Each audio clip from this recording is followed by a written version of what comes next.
రాష్ట్ర ప్రభుత్వం ఉద్యోగుల పెన్షన్ సమస్య పరిష్కరించే విధంగా కూటమి ప్రభుత్వం చర్యలు తీసుకోవాలన్నారు రెవెన్యూ అసోసియేషన్ రాష్ట్ర అధ్యక్షుడు బొప్పరాజు వెంకటేశ్వర్లు.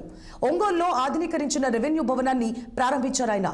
గత వైసీపీ ప్రభుత్వం సిపిఎస్ ఇస్తామని ప్రకటించి ఉద్యోగులను మోసం చేసిందని బొప్పరాజు ధ్వజమెత్తారు. ఎన్నికల్లో ఇచ్చిన హామీ మేరకు సిపిఎస్ ఇవ్వకుండా ఇంకో కొత్త పథకాన్ని తెర మీదకు తెచ్చారని పేర్కొన్నారు ఆయన. కూటమి ప్రభుత్వం సిపిఎస్ గురించి ఆలోచన చేసి ఉద్యోగులకు మేలు చేయాలని బొప్పరాజు కోరారు.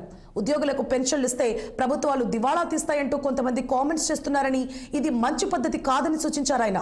రాజకీయ నాయకులు తీసుకుంటోన్న పెన్షన్లపై ఎందుకు స్పందించారని నిలదీశారు రెవెన్యూ అసోసియేషన్ రాష్ట్ర అధ్యక్షుడు బొప్పరాజు వెంకటేశ్వర్లు.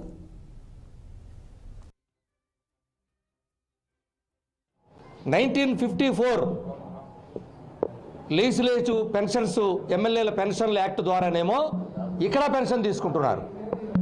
1954 యాక్ట్ ప్రకారం సెంట్రల్లో ఎంపీ పెన్షన్ తీసుకుంటున్నారు.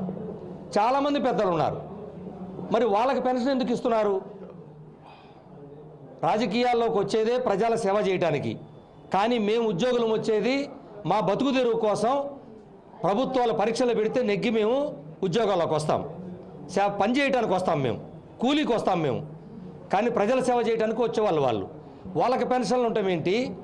వాళ్ళకి నచ్చిన విధంగా పెన్షన్లు పెంచుకుంటారు. వాళ్ళే సభల్లో పెట్టుకొని అసెంబ్లీలో పార్లమెంట్లో వాళ్ళు సొంతంగా పెంచుకుంటున్నారు. మరి వాళ్ళు పెన్షన్లు ఈ విధంగా తీసుకుంటే ప్రభుత్వాలకు ఇబ్బంది లేదా? కాబట్టి దయచేసి కేంద్ర రాష్ట్ర ప్రభుత్వాలు ఇరువురు కూడా, కేంద్రం కూడా యూపీఎస్ అనేటువంటి కొత్త విధానాన్ని మళ్ళా తీసుకొచ్చామని చెప్తా ఉన్నారు.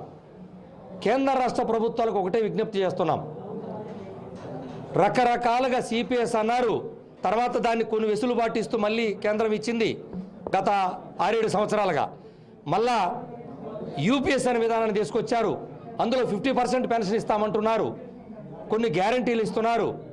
ఇన్ని చేసినప్పుడు ఇంకా పాత పింఛన్కి కొత్త పింఛన్ విధానానికి మధ్యలో అగాధం కేవలం పిఆర్సీ వర్తింపజేయటం, డిఏలు ఇవ్వటం, ఈ రెండు తప్ప ఇంకేం గ్యాప్ లేవు. కాబట్టి ఇంత ముందుకొచ్చినటువంటి కేంద్ర రాష్ట్ర ప్రభుత్వాలు దయచేసి అర్థం చేసుకొని ఇన్ని సంవత్సరాల పాటు సేవ చేసినటువంటి ఉద్యోగులకి చివరి రోజుల్లో, ఈ రోజుల్లో పిల్లలు ఎక్కడ ఉంటారో, ఏ రాష్ట్రంలో ఏ దేశంలో ఉంటారో తెలియని పరిస్థితి. మేము మాత్రం రిటైర్ అయ్యి అదే ప్రాంతంలో ఉండాలి. మరి అటువంటి పరిస్థితుల్లో బిడ్డలు కూడా చూసుకునే పరిస్థితులు లేని ఈ పరిస్థితుల్లో పెన్షన్ మీదే ఆధారపడి ఉంటాం. కాబట్టే గౌరవ సుప్రీంకోర్టు కూడా పెన్షన్ భిక్ష కాదు, హక్కు అని చెప్పి ఇచ్చినటువంటి పరిస్థితి.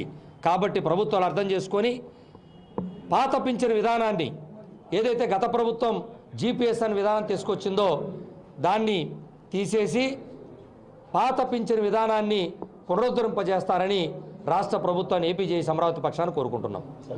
1954 ఐఏఎస్ అధికారిని